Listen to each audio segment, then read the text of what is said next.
गिरते हैं सहसवार ही मैदान जंग में, गिरते हैं सहसवार ही मैदान जंग में, वो तिफल क्या गिरेंगे जो घुटने के बल चले। जोहार, आदाब, नमस्कार, मैं जुबैर अहमद। राष्ट्रपिता महात्मा गांधी का एक कोटेशन है कि काम अधिक होने की वजह से इंसान परेशान नहीं होता, बल्कि काम को सही तरीके से नहीं करने की वजह से इंसान परेशान होता है। ये बात बिल्कुल सही है।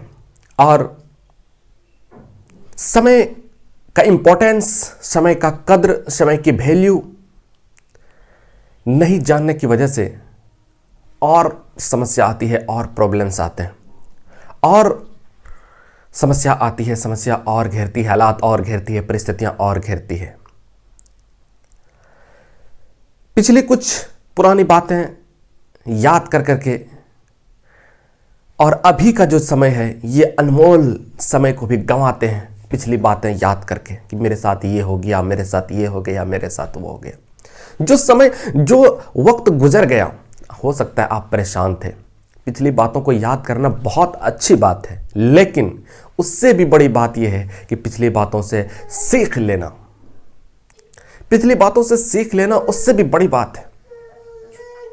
मैं आपको एक छोटी सी कहानी सुनाता हूं। कहानी सुनने के बाद, आज के बाद आप टाइम वेस्ट नहीं करेंगे।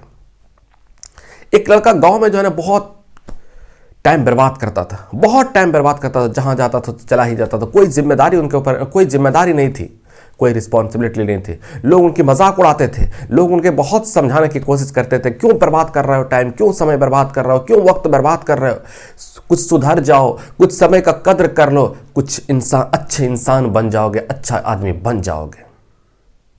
लेकिन अफसोस, इन सब बातों का उस लड़के पर कोई फर्क नहीं पड़ता था, कोई फर्क नहीं पड़ता था। उसी गांव में एक बुजुर्ग रहते थे। बुजुर्ग व्यक्ति बहुत बुद्धिमान थे, बहुत बुद्धिमान थे। लोग अपनी कठिन समस्या, कठिन परिस्थितियों में लोग उनके पास जाते और उनकी समस्या का समाधान वो निकाल करके देता। लोग जब पूरी तरह से फंस जाते थे तो लोग उनके पास जाते थे अपनी समस्या लेकर के, और बुजुर्ग आदमी समस्या का समाधान बताता। लोग बहुत खुश थे, लोग बहुत उनको मानते थे, बहुत आदर करते थे। किसी ने उस लड़के से कहा कि तुम्हें जो है ना ऐसा करना चाहिए, उस बुजुर्ग व्यक्ति के पास तुम्हें जाना चाहिए, और तुम उस बुजुर्ग व्यक्ति के पास जब पहुंचोगे तो हो सकता है तुम्हें कुछ ऐसा चीज दे ताकि तुम सुधर जाओ। कुछ व्यक्ति की बात वो मान करके उस बुजुर्ग व्यक्ति के पास पहुंचता है। बुजुर्ग व्यक्ति से कहता है, प्रणाम करता है, और उस व्यक्ति से कहता है कि मैंने बहुत टाइम बर्बाद कर दिया, बहुत टाइम बर्बाद कर दिया। बुजुर्ग साहब, आप मुझको कुछ बता दीजिए कि अब मुझे क्या करना चाहिए। बुजुर्ग साहब हंसने लगे। तो बुजुर्ग कहते हैं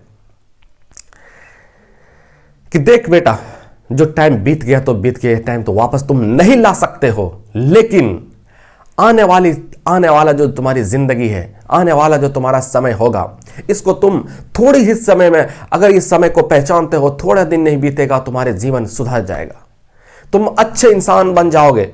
तुम्हारा भी समाज में, परिवार में तुम्हारा भी कद्र होगा, तुम्हारा भी वैल्यू होगा, लोग तुम्हें भी पहचानेंगे, अपने काम की वजह से पहचानेंगे। ये सुनकर के बहुत खुश हुआ। कहा कि जो व्यक्ति समय की कद्र को नहीं जानता, समय इतना बर्बाद करता है, यह ऐसा कैसे हो सकता है? उसको तो आश्चर्य लगने लगा। तो बुजुर्ग कहता है कि आश्चर्य की कोई बात नहीं है। उन्होंने रेत उनके मुट्ठी में दिया, उनके हाथ में दिया। हाथ में जब देता है तो कहता है कि समय बिल्कुल इसी की तरह से है। अगर तुमने थोड़ा सा समय गिराया तो बिल्कुल ये रेत गिराने जैसा है। और अगर तुम्हें जब ये लगने लगे कि बहुत बड़ी मंजिल है, तो तुम छोटे छोटे कामों को जो है छोटे छोटे भागों में बांटो, कामों को छोटे छोटे टुकड़े में बांटो, लक्ष्य को छोटा छोटा अचीव करने की प्रयास करो। थोड़ा सा और अचानक और बड़ा लक्ष्य रखना है, लेकिन बड़ा लक्ष्य के प्रति सिर्फ ये नहीं होना, बल्कि थोड़ा ही प्रयास करना है। बूंद बूंद से घड़ा भरता है। ये बात कहना था, उनको ये बात समझ में आ गया। उस लड़के को यह बात समझ में आ गया, और उन्होंने निश्चय किया कि आज के बाद समय अब बर्बाद नहीं करेंगे, चाहे कुछ भी हो जाए, बर्बाद किसी कीमत पर समय बर्बाद नहीं करेंगे। और धीरे धीरे रूटीन बनाया, धीरे धीरे प्लान बनाया, और यही प्लान उनका जब ये जो है ना इतना समय का वैल्यू पहचान लिया था, इतना समय का वैल्यू पहचान लिया था, अब 1 मिनट बर्बाद वो नहीं करता था। और कुछ ही दिन गुजरे थे, उनकी जिंदगी में वो खुशहाली आई, लोग उनको जानने लगे, समाज उनको जानने लगे। लेकिन समाज के लोग आश्चर्य हो रहे थे कि इतना कम दिन में ये कैसे इतना परिवर्तन कर सका।